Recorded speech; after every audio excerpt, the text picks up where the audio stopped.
Hey, Dave here with a quick word of warning for this week's episode. I know we never do it for Screen Geeks, but it kind of makes sense this week as we're talking about the Terrence Malick classic, A Hidden Life. It's a film that's deeply profound and beautiful, but also you can't talk about without getting into some sensitive topics like politics, faith, philosophy, things like that. So if that's not your bag, it's all good. We'll catch you next week when we talk about David Lynch's The Straight Story. But if you do stick around, hopefully you get something out of the very spirited discussion and very introspective discussion that we have this week. Enjoy the episode.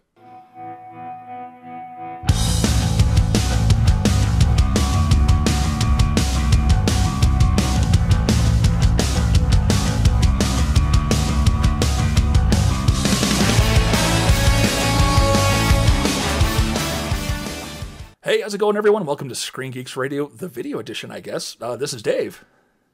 This is Barry. And we are blessed and honored to have a very special guest this week. He is the man, the myth, the legend, the senior film critic over at filmfreakcentral.net, the man who introduced me to James Ellroy, who gave me a very interesting moniker, and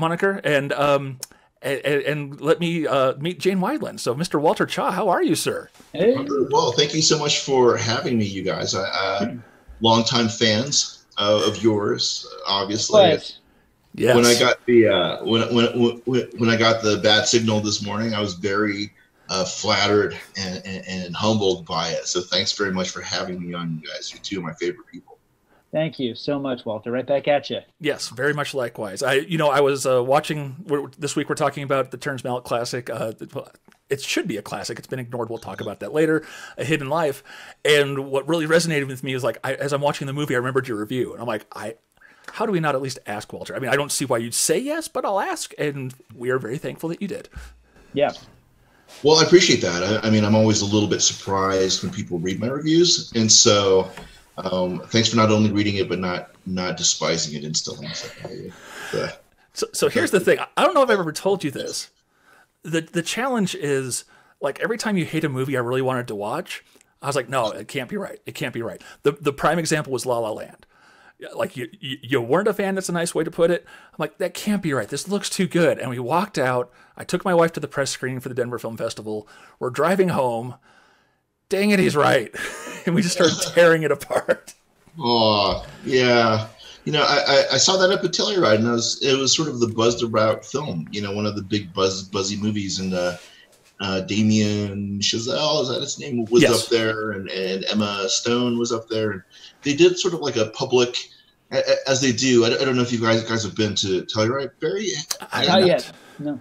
They do this thing that's really cool. They have these seminars in the park where they bring visiting filmmakers, and like Herzog will be there sometimes, and they'll sit in this outdoor pavilion at the park and we'll talk about things. And so they had Chazelle there, and they had Emma Stone and Ryan Gosling, and they were there talking about something. And I can't remember specifics, and this is just out and out shade right now, but Chazelle got some facts like horrifically wrong about something that was really obvious, and I think that soured me on him forever.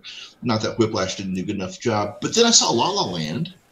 And I felt like, these guys can't dance and they can't sing, and there's this weird jazz thing going on, and I'm not sure he really knows anything about that. And, it just sort of felt me as patently inauthentic. And so, and the very opposite, this is a long diversion to get to our point, I guess, the very opposite of a film like A Hidden Life, which is accused, I think, by some of being inauthentic, but I think is just the opposite, really. I think Malick is unbelievably true, and all of his imitators don't do anything to diminish the trueness of his films. There's it's sort of like all the imitators of Quentin Tarantino after his big thing in the 90s. None of them were as good. There's something that Tarantino does that no one else really does, and that's what makes him imitatable and parodyable, I guess. Not a word, but yeah, I really adore Terrence Malick, and I have to say I like all of his movies, and Hidden Life just kind of blew me away. Fair enough. Well, let's just jump into it. Barry, why don't you give us a little bit of history, and then we'll watch the trailer, and then just jump right into talking about the movie. Well, in the most dumbed-down way, Hidden Life is about Franz Jägerstätter. Franz Jägerstätter lived in an Austrian village with his wife, and he was a husband and a farmer, and he is noted in history as being a conscientious Nazi objector. And because of his unwillingness, he was a member of the Austrian army. He was unwilling to join the Nazi party. He was ostracized by members of his village and, of course, physically and psychologically tortured by the Nazi party. It doesn't sound like a fun movie to sit through, but I assure you it is one of the most engrossing, one of the most important, one of the most exquisite films you'll ever see. And that's not even getting to the tip of it. I think the trailer will help set the stage. As I gotta say, like the trailer for this movie, like a lot of trailers for Malick movies, they do give you the feel of just what this world is like. It is like stepping into another world, and this film is no different from his others in the sense that you're not only seeing history recreated, but you're kind of entering into the mindset of not only the characters but of the filmmaker. It's a special film. Dave, if you will, let's see this trailer. Yes, let's watch it.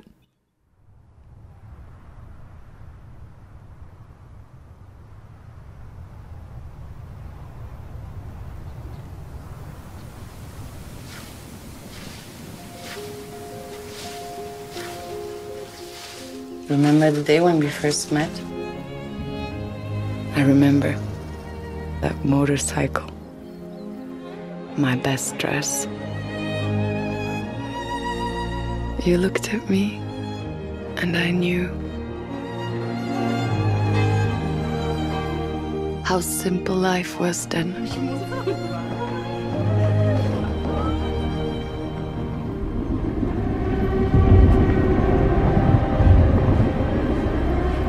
What's happened to our country?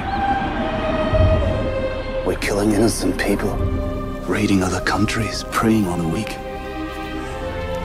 If our leaders, if they're evil, what does one do? You have a duty to the fatherland. The church tells you so. You cannot say no to your race and your hope. You are a traitor.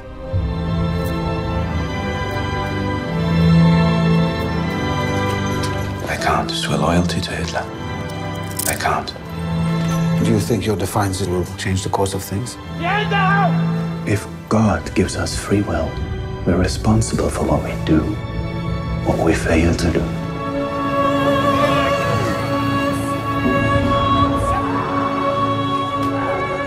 I can't do what I believe is wrong. Let me go! We have to stand up to evil. Whatever you do, I'm with you. Always.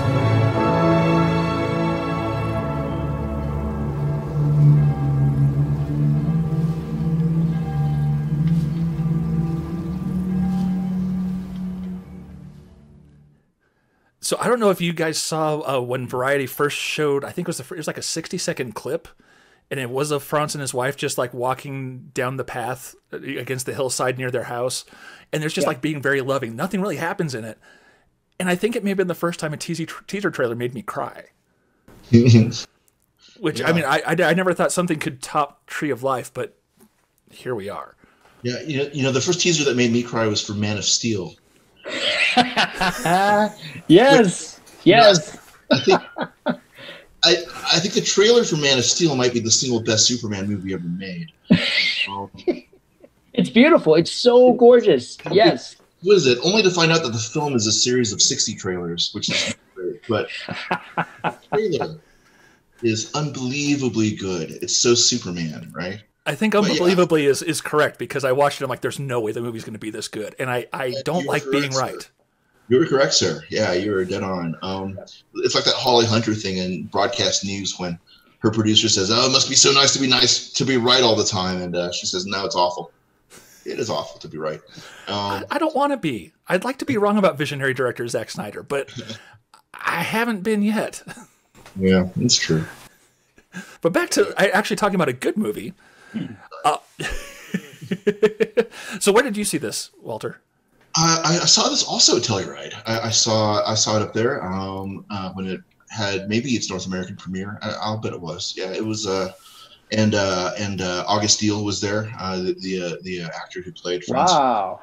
Jaeger's daughter. Yeah, he was there. Malick may have been there. Didn't see, but you remember that, right? With Terry Malick No, received a respectful, there's a respectful reaction around it, I think, but yeah, it's like I watched his films and I felt the same way about Scorsese's Silence. And, I felt like there's this sort of perception about there not being very many films for a certain audience, like an adult audience or a Christian audience, and yet here's these movies that people stayed away from in droves, it seems like.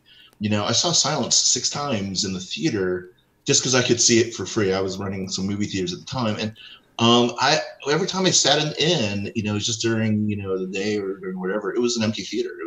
I got a couple of screenings by myself. I got a couple with just one other couple, or and people would leave 30 minutes in or something because it was too intense or silent. I don't know what it was. And then so I feel like it isn't so much that there's a paucity of great material. It's just sort of there's a lack of audience. And I wonder what movies like A Hidden Life say about our audience now, and our tolerance for movies that are this ecstatic, sort of in the religious sense, rather than ecstatic in the frenetic sense, like the Marvel movies can be. There's that clip that kind of went viral during our pandemic period of the opening night of Endgame, where there's people screaming and yelling when all the portals open and everyone assumes the hero pose, and there's the Powerpuff faction, and there's the Black Panther as a NFL running back faction, and there's all this stuff, and people are cheering and losing their minds about it. And I'm thinking, this is not really ecstasy. This is something different. This is like fanaticism.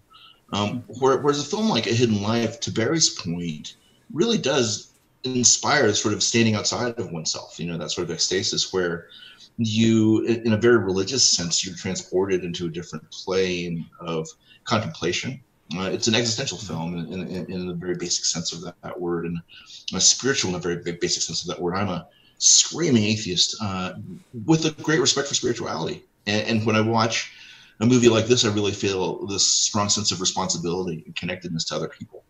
That I think, when religion really is working, is what it is wanting to do.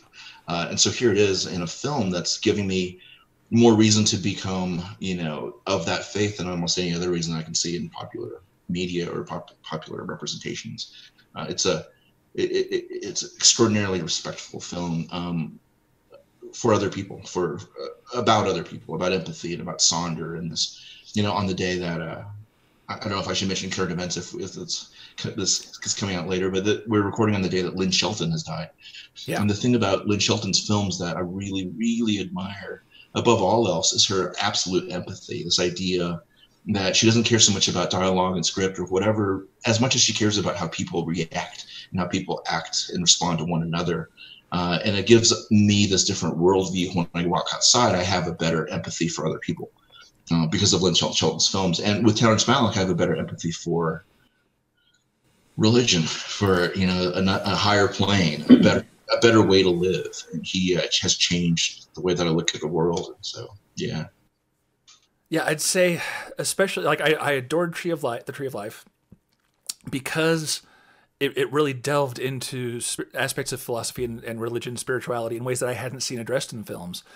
And what really struck me about A Hidden Life is that the film could have been told within 90 minutes. Like, let's be honest. They could have cut it down and been nice and short.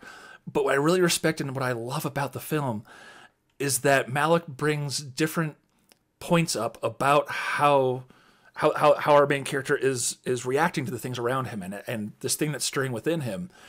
And it doesn't move on to tell the story. It dwells there to kind of leave you to struggle and figure out how you feel about that same thing that's just been presented to you. And I don't know that I kind of agree on the audience side of things. I hate it, but it doesn't seem like there's a whole lot of room for a truly contemplative piece that really makes you address who you are and what you feel and if you need to change, and just really gets to the core of the human condition. Yeah, I think there's something really that's unfortunate about our culture of movie going, in the sense that the people who are most hungry for movies like this are people who are most reluctant now to go to the theater. They've seen the experience has become so balkanized and unpleasant. the cell phone usage, the noise even seeping in through the next theater, I would watch Silence and I'd hear, I think, Star Wars, coming in through the walls and the side and everything. Changes the experience in a way that's not great. But there's, and I think that what little tolerance I have left for that experience, many people who would most benefit or most enjoy movies like this are more sensitive to it, and are not going. And the tragedy of it is that Hollywood and producers are only really governed by the people who go to these films, and if they're not supported during that initial run, then we don't get to see another one of these movies. Like Scorsese made Silence, and then he had to go to Netflix to get funding for The Irishman. This is not a victimless crime. We neglect to see these, and then we stream them on whatever platform it is. But I have no idea how that royalty system works, or I think the studios sell it for I have no idea. But it doesn't carry the same cachet as box office, and so. Yeah, there's not room for contemplative cinema, I think, or increasingly less, which is what I think Scorsese was getting at when he got in all that trouble with the ever prickly fandom. That this is cinema, in many senses, many snooty senses perhaps, and there's not room for it because the people who would most want to go, why would you subject yourself to that? Barry, why don't you go ahead? We've been hogging all the talking time. No, I've appreciated all the insight between both of you. It's been good. To address the monetary side of cinema, which is, I hate those two words even coexisting, but it's always been the case. A couple years ago, Night of Cups came to Oahu. I live on Maui. Night of Cups was on Oahu, and it was at the Dole Cannery, the nicest, biggest, fattest theater that we have. IMAX theater, just a grand, big surround sound experience. And my buddy Terry Hunter, who's a movie critic over there, he said, Barry, like if you're thinking of coming to see this thing, you need to see it now. And I said, no, I'm going to be flying over there next weekend, and we'll catch Night of Cups together. He's like, Barry, I was there last night. It was opening night. There was nobody there. Opening night, they had the posters everywhere. They had this big standee in the lobby. Like, they did everything to push that movie. And I'm on Maui going, yeah. And the thing was gone after 1 week. It didn't even make, it was like a Thursday to Thursday situation. It was gone. Silence, which thank you for bringing that up. I mean, not only we're going to be talking about it more. Not only is it, by the way, a brilliant companion piece with the film we're talking about today, but it was my favorite film of that year. That's another film. Walking out of it felt like a profound experience, as we're talking about how it was walking out of the Tree of Life. I did see Silence at a commercial mainstream theater, and yeah, there was nobody there. It seemed like there was no audience for it. I remember people looking at the poster in the lobby going, what is this? It's interesting, isn't it, that religious films, by large, if they're mainstream films, they have to, it's like the audience has to be a member of that religion in order to want to have that experience. They have to have everything kind of spoon-fed to them. It has to be pre-established what the journey is. It has to be established with dogma, all this stuff. And the thing about A Hidden Life and the thing about Silence is there's mystery to these protagonists, particularly with Franz Jägerstätter. As much as I understand his journey and the poetry of it and the power of it, but as an audience member, I'm going, why are you doing this? Why are you doing this to yourself? Stop. This is stupid on some level. And I felt the same way about Andrew Garfield's character in Silence. Why are you doing this, man? This is madness. This is sickening. This is painful. But the thing is, that's the conversation those movies want to have with this. And most audiences are not comfortable with that. They're not comfortable with ambiguity. They're not comfortable with the fact that faith is a very complex and personal issue for people. It's so, you can't quite, make mainstream the idea of what someone's belief in God and the supernatural is, not to mention the idea of dignity. These movies are about men who are holding on to their dignity and what they hold to be true in addition to spiritual matters. And, it's devastating to see mediocre, shiny movies do extremely well and play forever. I'm sorry, but I hated both of those Jumanji movies. I hated those films. And if the theaters hadn't closed, that stupid movie would still be playing.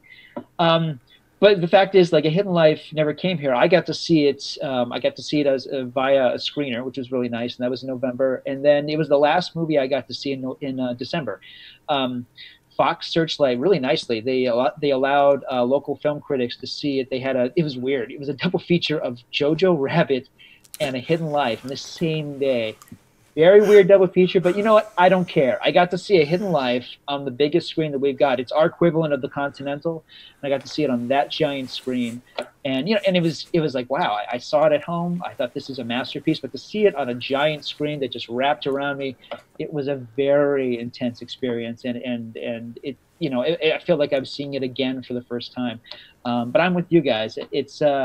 It's gotten to the point, like, I've always been aware of this, that this blockbuster mentality. We've grown up with it. We read the trades. It's always been fascinating.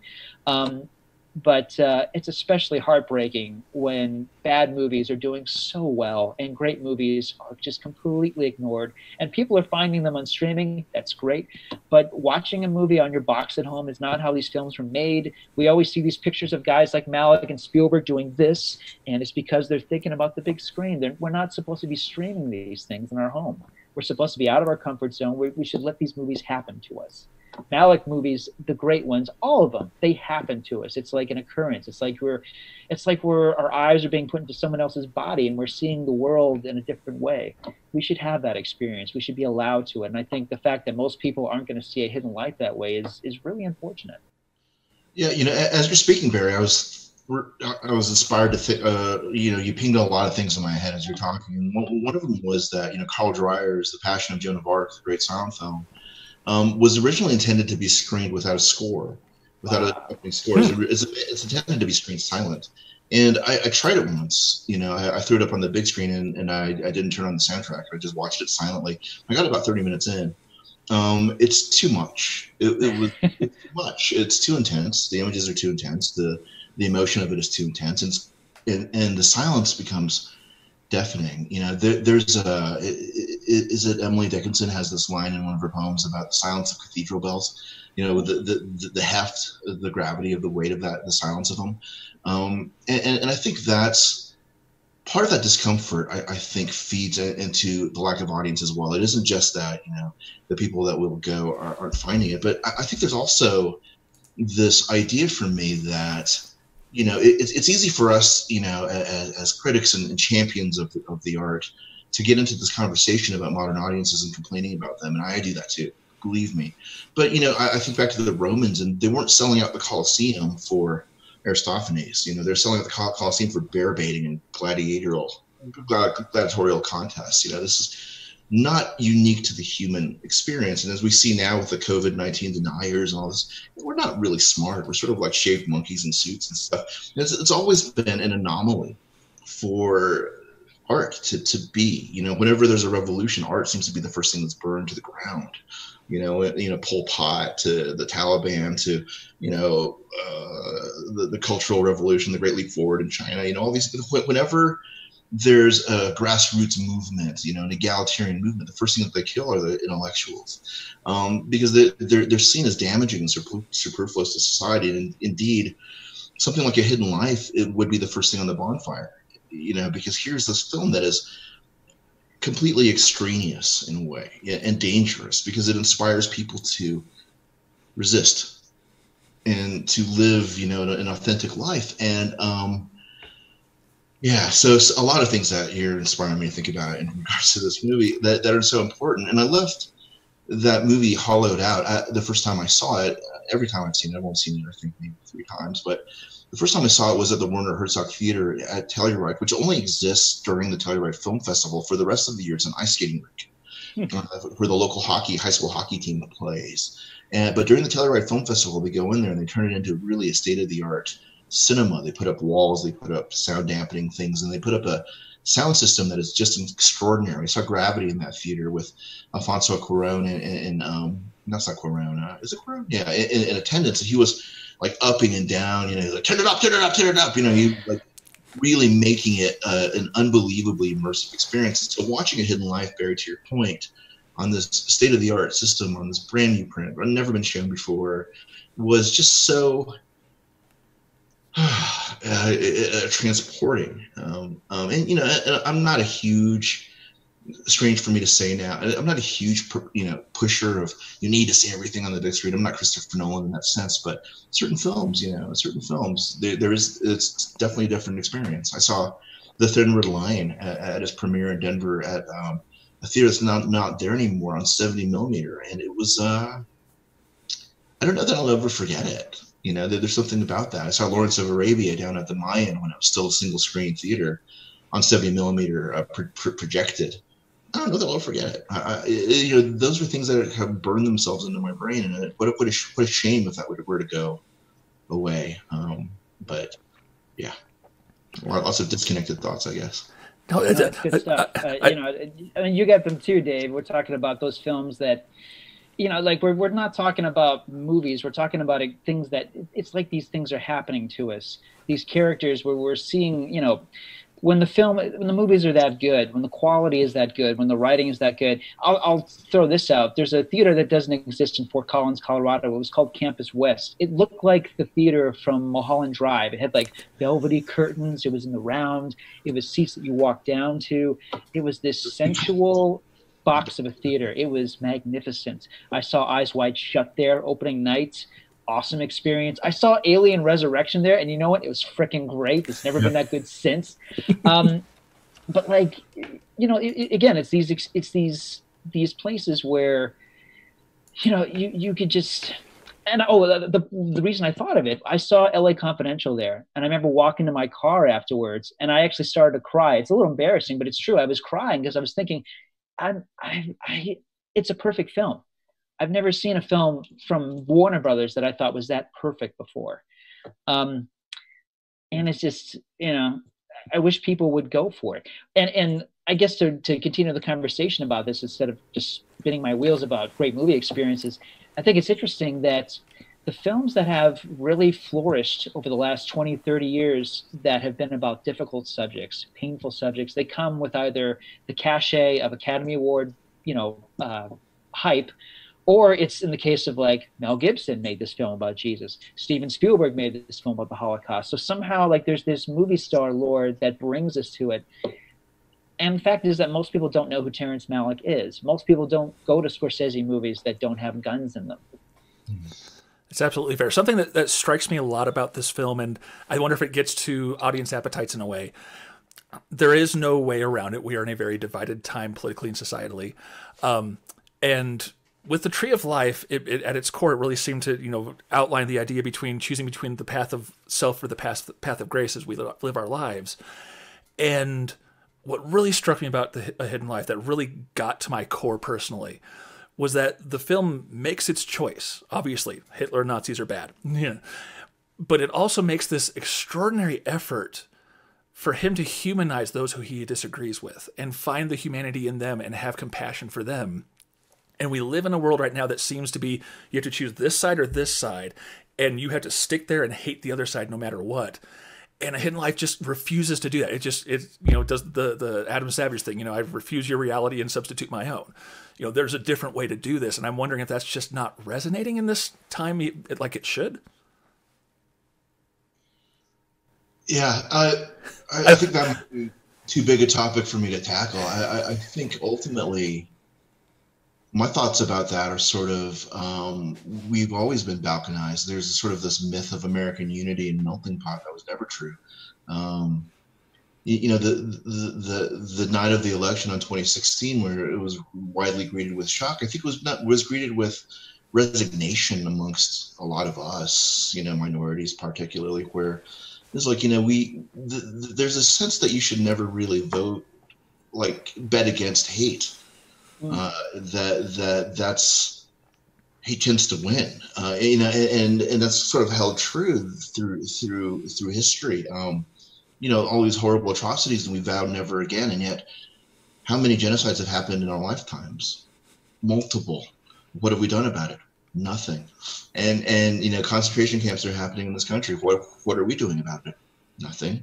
There's sort of a genocide by carelessness that's being perpetuated by our dear leader, and what are we doing about it? Are we protesting? No. We're not. You know, there's ultimately sort of this mute acceptance, I think, of that. So I wonder if I'm just more ultimately cynical, Dave, about, you know, our prospects. You know, I feel like the T-800 in Terminator 2, watching the kids shoot each other. And, you know, Edward Furlong does that. You know, it's terrible. James Cameron dialogue, typically terrible, but sort of like, we're doomed, aren't we? And like, 98% chance of you destroying yourselves by, you know, it's like, you know what, you got a point there, buddy. You know, we seem to be hardwired with this sort of suicide pill where we are innately tribalistic, innately nationalistic. These things, you know, I mean, I have more Deborah Branca's paraphernalia in my closet than almost any other kind of wear. What is this sort of like? I genuinely hate Raiders people, and so there. What's up with that? And so, you know, there just seems like there's I don't know if that's why. I think ultimately difficult movies don't do well because they're difficult. And you know, when we look at something like Schindler's List, you know, it's like it's a great movie, like most of Spielberg's movies, for 90% of the time. Not 90% of almost every Spielberg movie is one of the best movies ever made, and 10% is one of the worst. And so, you know, it's like you have this like 5-star dinner at the Four Seasons, and then you find a cockroach in the flan, right? And it sort of like kind of makes the rest of it not so great. And so Schindler's List has this really, really terrible last scene that he tacked on. That's not part of the thing, because Spielberg doesn't really have the muscle to send people home feeling bad. You know, and the rare exceptions that he does, those are his masterpieces. You know, you have like, you know, Close Encounters, Jaws, even Catch Me If You Can. You know, there's movies in his filmography where he resists, but he made Philip K. Dick have a happy ending. That's Steven Spielberg. And so, you know, here's the Holocaust, and I like what Kubrick said about Schindler's List. He said the Holocaust was about 6 million people dying, and Schindler's List is about 800 people surviving.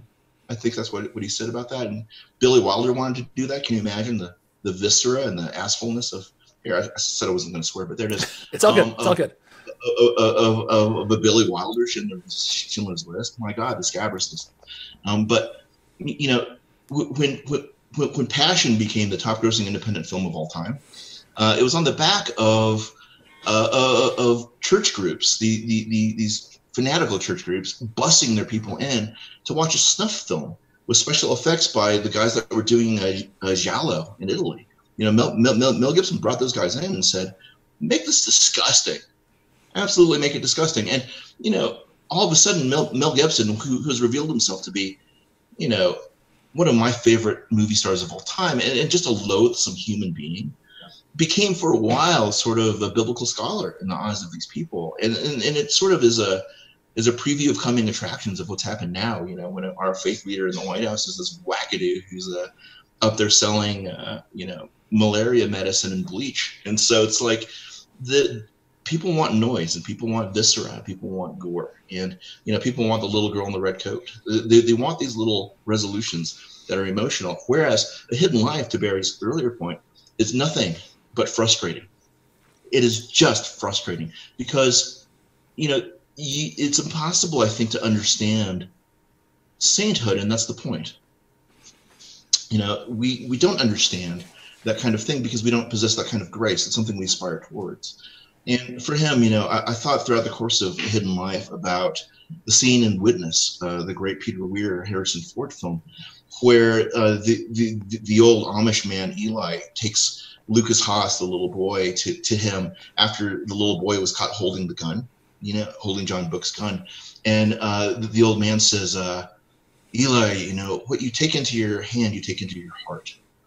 And that kind of faith, that kind of like, look, even in my own private moment, in the privacy of this jailhouse, in the privacy of this courtroom, I will say, yes, I pledge allegiance to Trump, I mean Hitler, and now I can go free, go back to my wife and farm for the rest of my life. Even that is too much of a stain upon his soul.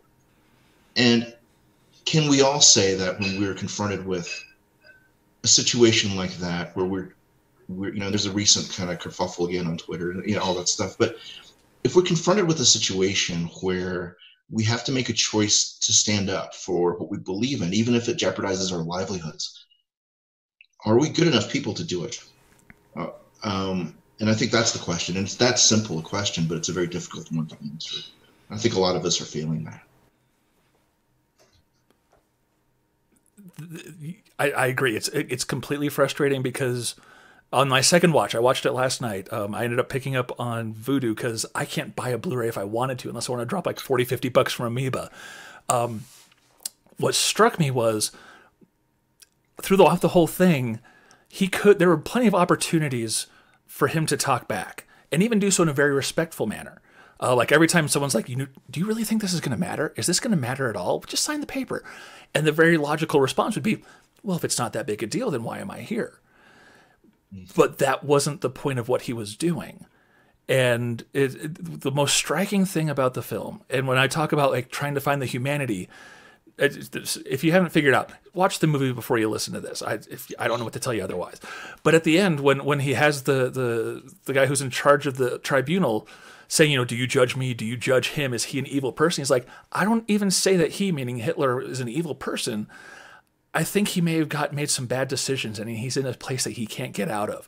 And that is a charity and compassion that I've never seen in movies and probably never will again. And it's just incredibly challenging of, well, what do I do with this? Because there's an air of truth to that just hit me square between the eyes. Yeah, and that speaks very eloquently to your point just a minute ago about us being unable to see in anything other than binaries. Because isn't grace really about seeing in more than binaries? That reminds me of the testimony of Joan of Arc, actually, that's recreated in Passion of Joan of Arc, and also very true, I guess, this is sort of taken from the actual transcript where, she's asked, do you think God wants this? Does God talk to you? And her answer is, for a young woman, especially at that time, she wasn't educated, all the things, is extraordinarily graceful. Like, I have no idea what God says or hasn't planned for it.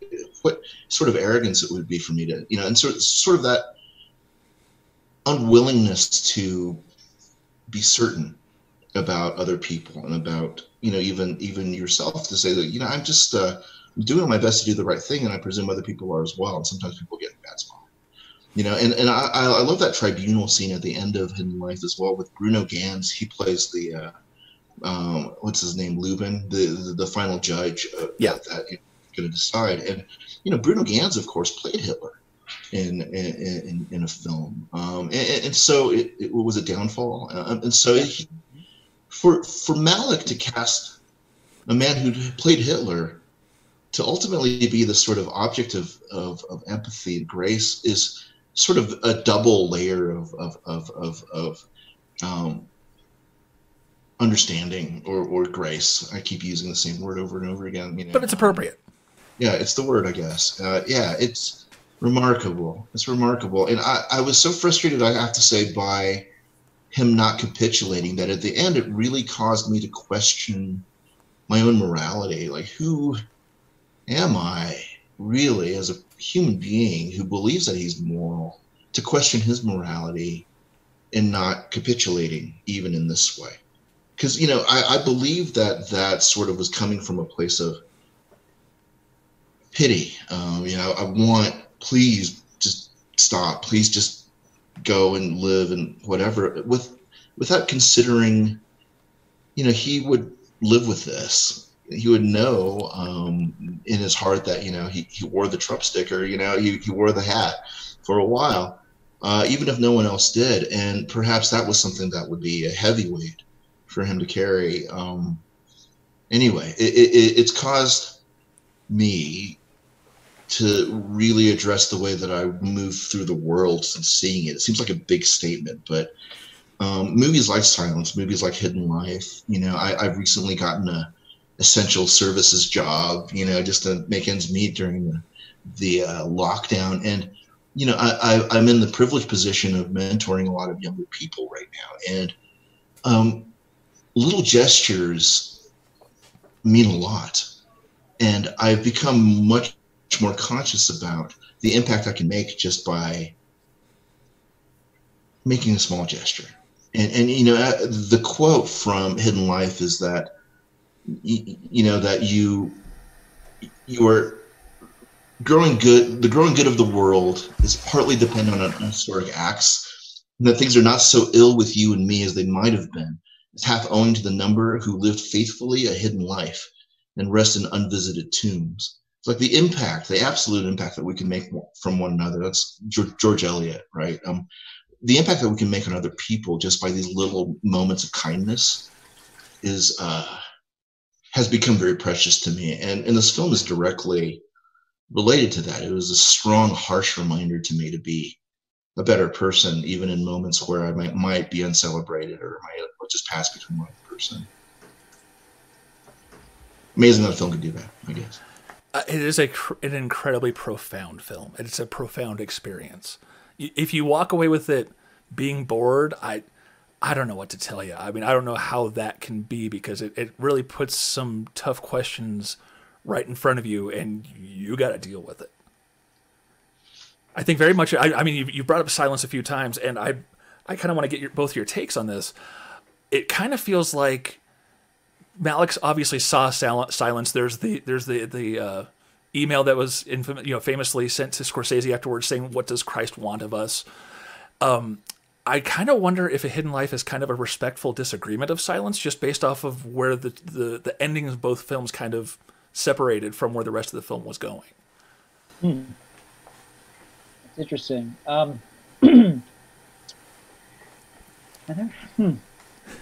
don't know. I think those two films have a nice conversation with each other. Absolutely. It's very respectful.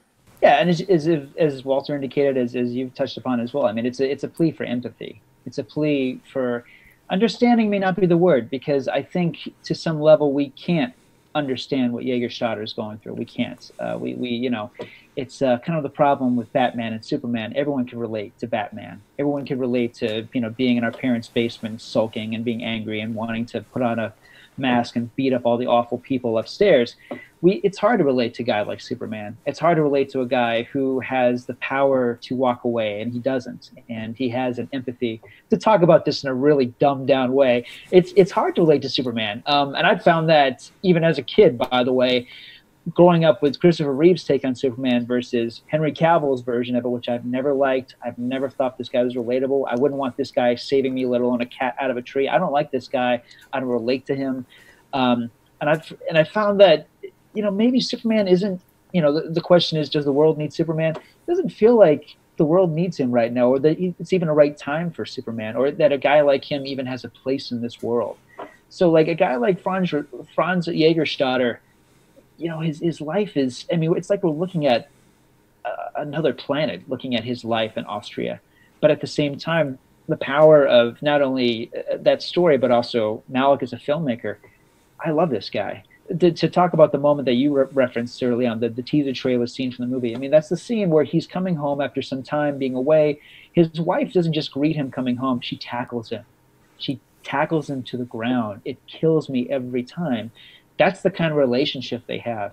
He has children, and they're beautiful. And even though he works the fields, he's a hard worker. He's a proud worker. He's respected and loved in his community prior to everything that happens. Like, you see all that this guy has to give up. And it's heartbreaking. It's awful, because you know that the stakes are high. It's not just a matter of life or death. It's like, look at the life that he is putting behind him. And with Silence, it's interesting, because you're right. The ending of that film, even though it's ambiguous, even though it raises more questions than necessarily the answers, the ending of that film,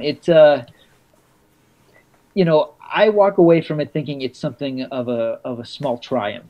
That it's like this hidden triumph. But at the same time, maybe not. Well, I wrestle with the ending of that movie. I feel like it is a bit reductionist to say that they diverge completely at the end, because yes, one bows the knee, if you will, and one doesn't. Yes. But that's completely missing the point of Silence. Is that at the end you got Andrew Garfield not worrying about his life, but having all these other people and these other souls in the balance of him just doing this one simple thing. And I took that ending of Silence of him saying, you know what? If it literally costs my soul to spare the suffering of my fellow man and my fellow believers, then I'm going to make that sacrifice. End of Hidden Life is, if I have to sacrifice my life with my family to do this thing that I feel I must do, I feel both are very are very valid and very interesting points that, again, just like Hidden Life, silence throws stuff right in your face. You're like, what do you do about this? And holy cow. Yeah, I find them to be complementary films in that sense, right? They're both about sort of this unimaginable sacrifice. One's a mortal soul, one's terrestrial life, for the greater good, for the good of the what have you. And they both come from belief, and so I think they could both also be read as sort of the danger of faith and how faith is so easily corrupted and so easily made fanatical, that people cannot be shaken from beliefs. People cannot be moved in a certain way. Even Ferreira at the end shown that he's still holding the crucifix, which is very different than the ending of the book, the book upon which silence is based. And so Scorsese adds that, I think, as an elder filmmaker, this idea of believing what you believe and holding close to your heart what you believe in and leaving everybody else the fuck alone, I think is a very interesting thing. I swear again, I'm so sorry. It's okay. But I told you, it's all good, man. I let it go, man. It's all good. I promise I wouldn't do that very much, but here I am. It's like a sailor when we talk about religious movies. There's this real sense of grace for me in that as well. This recognition from an older man, an older filmmaker, that you actually are damaging people, by the things that you do, and you're living less in the imitation of Christ when you proselytize than when you don't. Remembering, and I'm by no means a biblical scholar, but Christ established no churches in his life. That was not, he was wresting people out of those things, right? He's saying this is not the way to worship me. Worship me by going out and taking care of poor people, which is the very opposite of sort of the prosperity gospel that's ruined our country and ruining the world. And so here we have these two films that are about doing no harm, and that's hard. It's like how Star Wars used to be, right? Before Rise of Skywalker. And again, here's some hate. Here's some hate for you guys. Sorry about that. We're gonna have to talk about him at some point. We've been gone 8.5 years. We're gonna end up talking about him pretty soon, so it's all good. Yeah, please don't give out my email address. But all of a sudden, you have chosen the path of hate and darkness at the end of that, nineology, the 9-film set. That you're not doing acceptance, you're not doing embracing, you're not doing, tossing away your lifesaver. You're murder, death, killing as much as possible the bad guy. And this finally, and tens of thousands of slaves, you're gonna kill them too, just because all those people on this death. That sort of hateful proto Disney resolution is so much. Yeah, man, I don't know. Faith is hard. The light side is hard. Yes. The light side is hard. And that's what we learned in those movies, right? The first thing I learned, the first movie I ever saw in the theater was Star Wars. The first thing he's told is like, the dark side's really easy. The dark side's really easy. The light side's really hard. And we see over and over again the essential truth of that sort of simplistic truism, right? That, a film like A Hidden Life is about taking the light side, which is very, very hard. Same with silence. Very, very, very hard.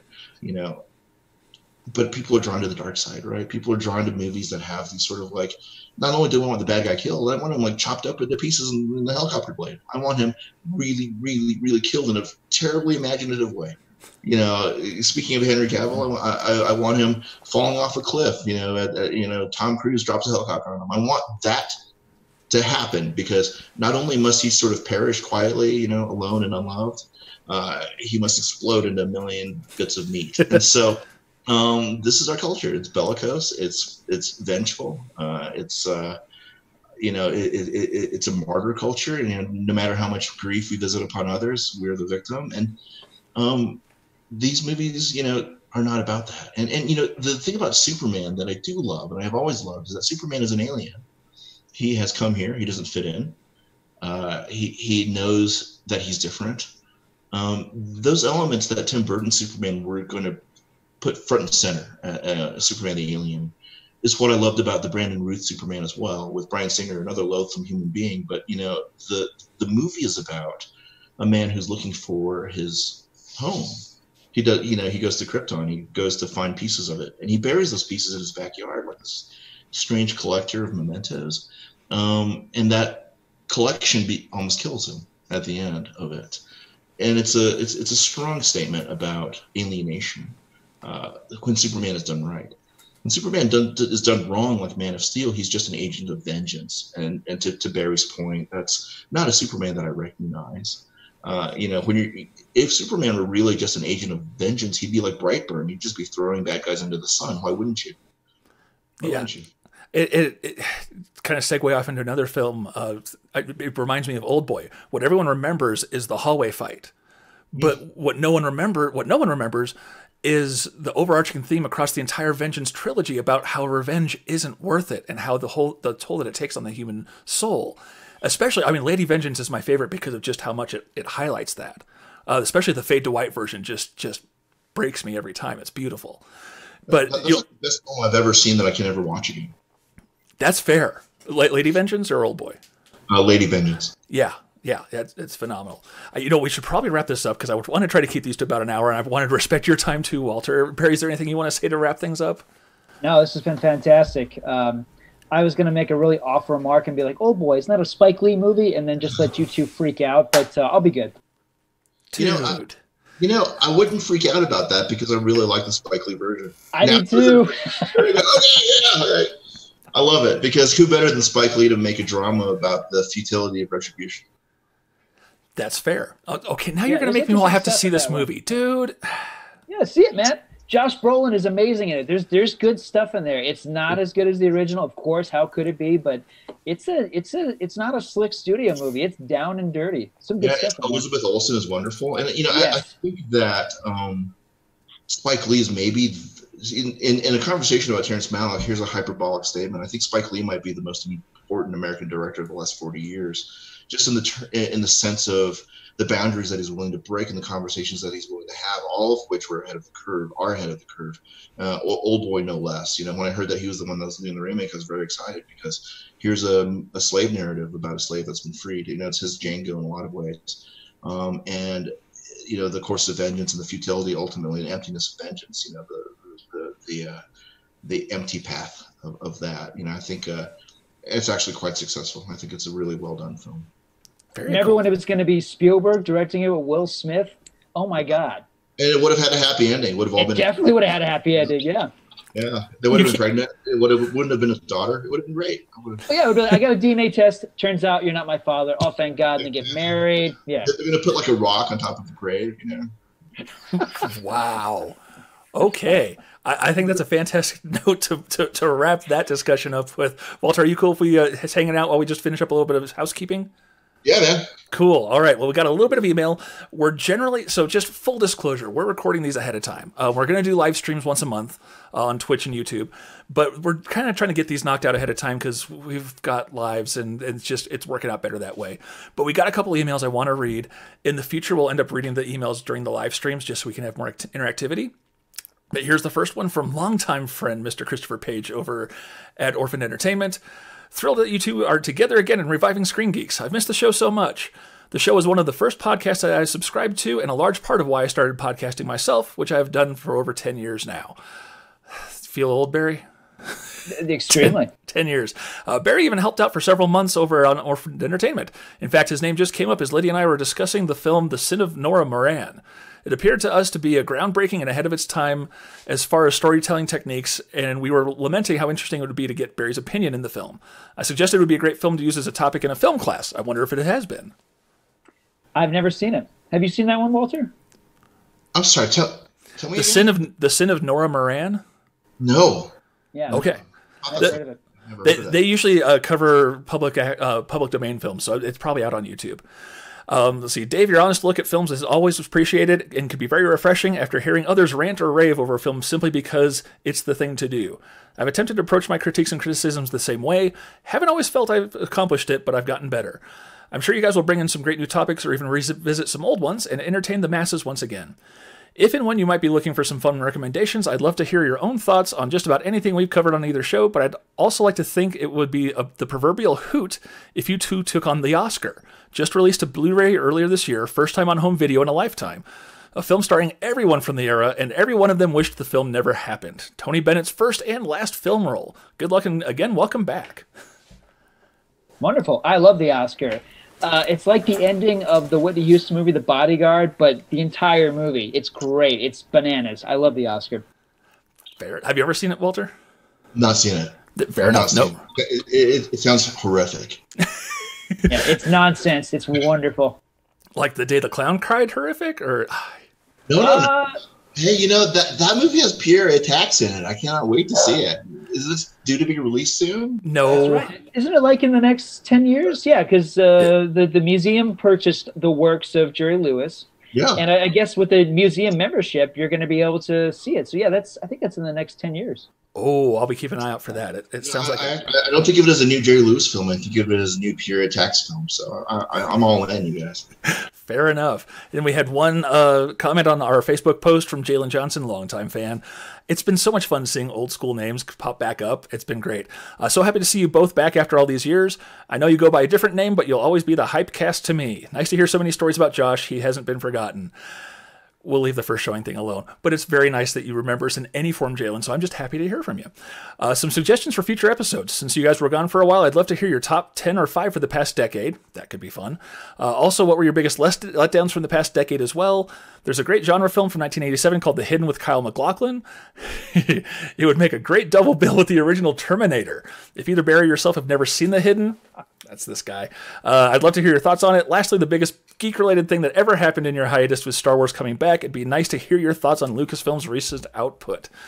I think we're going to have to tackle that last one for sure. And The Hidden is on my list of shame. I love The Hidden. Love The Hidden. I'm down for that. As is Walter. Yeah, we're fans of The Hidden. We know that movie. Yeah, I've seen The Hidden maybe 800 times. I actually flew out Jack Shoulders to watch the film, the director, with us on a 35 millimeter print. Wow. It was awesome. It was awesome. And Jack is a really interesting guy. Jack Shoulder is a really interesting guy. He also directed the Nightmare on Elm Street sequel. Yeah. The homoerotic, fascinating sequel to the first sequel to Nightmare on Elm Street. And he also directed a movie. He came in at the end to finish a movie called Supernova that Walter Hill began. So Walter Hill was doing a space movie, and another one. He wrote Alien, of course, and Alien 3, and they on Supernova, and then he was sort of like kicked off. He half kicked off. It was a mess, and they brought in Jack Shoulder to complete it. But in between, they had another director working on it and editing it, and that director was named Francis Ford Coppola. You might have heard of him. So Supernova is a film that was worked on by Walter Hill and Francis Ford Coppola and Jack Shoulder. And so, a lot of interesting stories from Shoulder about that process. And Supernova actually is a film I like quite a lot, even in its vulgarized form. But The Hidden is just all-timer. And I think The Hidden is the movie that got Kyle MacLachlan Twin Peaks. It's sort of the same character that plays in Twin Peaks. And it is so good. Michael Nouri, also Claudia Christian, pre-Babylon 5 with plays a stripper in it. It is just so good. It is so good. It's the movie where I first heard about Concrete Blonde, the great California band, because it's played. Their song "Still in Hollywood" is played in it. It is a movie that I wore out. I wore it out. I had it on VHS tape, and I watched that, and I watched Miracle Mile, and I watched Near Dark. Those were the movies of my my ill-spent adolescence. Yes. But The Hidden is one of my all-time favorite movies. And I think it holds up, especially with the politics aspect of it. It hit my radar. I think Brian and Cargill talked about it over on Junk Food Cinema. And so that's kind of, it's like, I got to hit it at some point. So maybe we will do an episode about it. If you're going to love it, Dave. I'm sure I will. It's funny since... Jalen brought up Josh. Walter, you probably don't know Josh. Josh was our third member who tragically passed away at the ripe old age of 23 many years ago. And the man loved genre cinema, and especially grindhouse cinema like no one I've ever known. And he's very responsible for me getting into genre stuff as well. So I've watched a lot more genre stuff since we've been off the air. So I'm sure we will cover more of that because I think there's a lot to offer in that realm of filmmaking. But if you want to shoot us an email, please do. So you can reach us at podcast, Barry or Dave, all at ScreenGeeks.com. You can hit us. Oh, goodness. You can find old episodes at ScreenGeeks.com. Video content, you can find, Facebook.com/ScreenGeeks, Twitch.tv/ScreenGeeks, or the YouTube URL is impossible to remember. So I just created YouTube.ScreenGeeks.com. Go there. It'll get you to the channel. It's all good. We're working on some fun stuff going forward on all the different platforms in different ways. Walter, thank you so much for joining us, sir. Where can people find you on the internets? You can find me at filmfreakcentral.net. I've been writing there for some decades. My amazing and patient editor, Bill Chambers, worked with passion for him and was kind enough to carry me for the last 20 years or so. So most of my stuff is there. If you do just a general Google search, you'll find all of the sites dedicated to hating me, but there's also a few articles linked through there as well. But yeah, guys, I really appreciate you asking me out. I really, I'm so flattered. I can't even tell you that you thought of me. Thank you so much. Absolutely. Well, hopefully you'll come back and we'll do other fun stuff. Maybe not quite so deep next time, although we've been known for always doing deep discussions anyway, so it's all good. Yeah, the hidden. Let's do the hidden. Let's do it. Hey, I get. I'll even put my poster up as the background if we do the hidden. Oh, nice. Very cool. Barry, what have you got going on online these days? Let's see. You can go to Rotten Tomatoes. All my reviews that are loathed and despised by my readers are available there. Let's see. I'm on MauiTime.com. I've got a column called Barry Streaming Cinema. This is the chance to find all the gems underneath all the junk on Netflix. So there's that. I write for, of course, our friend Christian Toto's site, Hollywood and Toto. I've been doing a lot of genre stuff for him. Yeah, I think that's it. And the Hawaii Film Critics Society site, we write about all our different film critics and all the things that are going on island-wide. Fantastic. And tune in next week. We will be just talking about David Lynch's The Straight Story, which happened far further in his career than I thought it did before I watched it. So that'll be a fun watch. Thanks for joining us, everyone. We'll catch you next week. Aloha. Thank you.